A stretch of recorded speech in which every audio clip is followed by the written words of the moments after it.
Dear students, our next chapter is refraction of light. उसमें जो हमारा फर्स्ट टॉपिक है that is refraction. Class 10th में already आप इस टॉपिक को स्टडी कर चुके हो, इसलिए मैंने इस पेज में सिर्फ इस रिफ्रैक्शन चैप्टर की समरी दी है सो दैट कि आपको आने वाले नेक्स्ट कंसेप्ट्स ईजिली समझ में आ जाएं. रिफ्रैक्शन बेसिकली क्या होता है? रिफ्रैक्शन से पहले मैं आपको एक टर्म बताना चाहता हूँ, रिफ्लेक्शन. रिफ्लेक्शन जो होता था वो कोई लाइट रे है, वो जब प्लेन मिरर होता है या कोई स्फेरिकल मिरर होता है उस पर जब लाइट रे फॉल होती है तो वो रिफ्लेक्ट बैक हो जाती है, वापस चली जाती है, बाउंसिंग हो जाती है, तो वो तो है रिफ्लेक्शन. ये है रिफ्रैक्शन. रिफ्रैक्शन में क्या होता है कि लाइट एक मीडियम से दूसरे मीडियम को पार हो जाती है. Refraction of light is the phenomena of change in the path of light when it goes from one medium to another. like एक मीडियम है, कोई भी एयर मीडियम है, ग्लास है, वाटर है, जब भी एक मीडियम से दूसरे मीडियम में जाएगी तो उसका पाथ चेंज हो जाएगा. That is called refraction of light. तो यहाँ पे मैंने डायग्राम में यहाँ पे दो मीडियम शो किए हुए हैं. आपको ये एक लाइन शो हो रही है, इसको मैंने लिखा है इंटरफेस ऑफ टू मीडिया, यानी कि इससे ऊपर वाला जो मीडियम है दैट इज़ एयर और इस लाइन के नीचे वाला मीडियम है ग्लास. ये ग्लास है तो मैंने इसको थोड़ा शेड कर दिया है. ये हमारी इंसिडेंट रे है. इंसिडेंट रे का नॉर्मल के साथ एंगल कितना है? एंगल आई.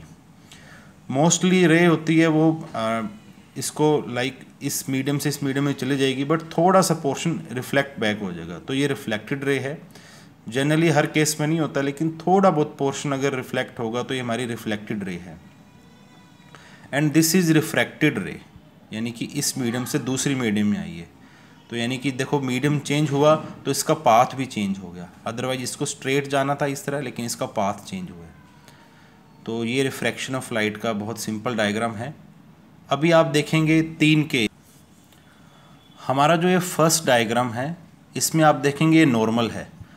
नॉर्मल ये जो ऑप्टिकली रेयर मीडियम है, यानी कि जो कम डेंस है, ये ऑप्टिकली डेंस ज़्यादा है. यानी कि एक सिंपल एग्जांपल है, ये एयर है और ये ग्लास है, तो ये नॉर्मल मैंने कंसीडर करा है. पूरी लाइन 90 डिग्री है और ये हमारी एंगल ऑफ इंसिडेंस है और ये इंसिडेंट रे है.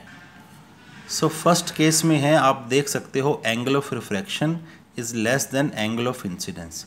इट मीन्स जब रे एयर से ग्लास में जाएगी या लेस डेंस से मोर डेंस मीडियम में जाएगी तो जो हमारा रे का पाथ है वो बेंट हो जाएगा टूवर्ड्स द नॉर्मल. तो आप देखेंगे ये रे सीधी ना जाके नॉर्मल की तरफ बेंट होगी.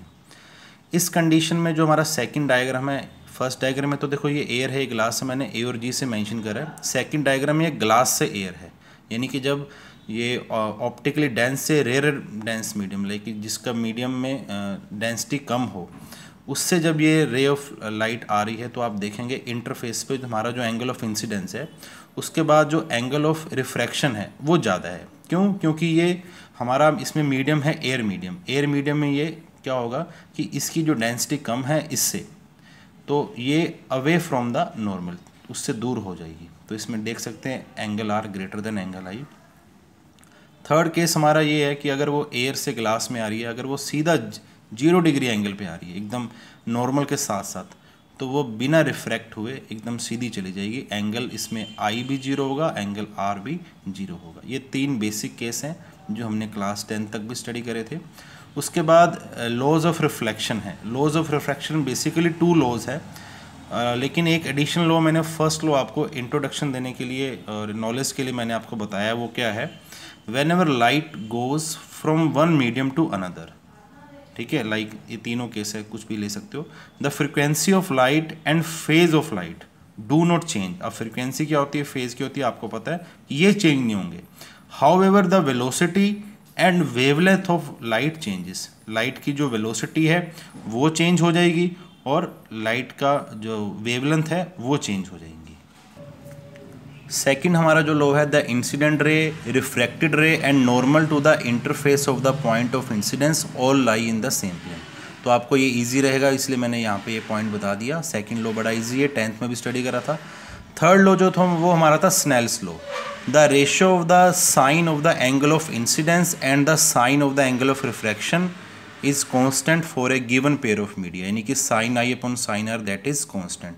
तो ये रिफ्रैक्टिव इंडेक्स है सेकंड मीडियम का विद रिस्पेक्ट टू 1। तो ये हमारा स्नेल्स लॉ भी है। The ratio μ2 is called refractive index of second medium with respect to first medium.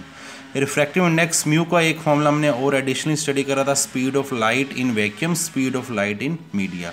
तो म्यू कितना हो जाएगा, c/v। c हमारा है वैक्यूम में स्पीड लाइट की और v उस पर्टिकुलर मीडियम में, और हमारा एक लैम्डा इक्वल टू c/f। उससे मैंने यहाँ पे एक रिलेशन लिखा है, wavelength of vacuum into frequency and wavelength of medium into frequency. तो उससे आप देखोगे f से f कैंसिल हो जाएगा। एक और फॉर्मूला है म्यू इक्वल टू λv/λm।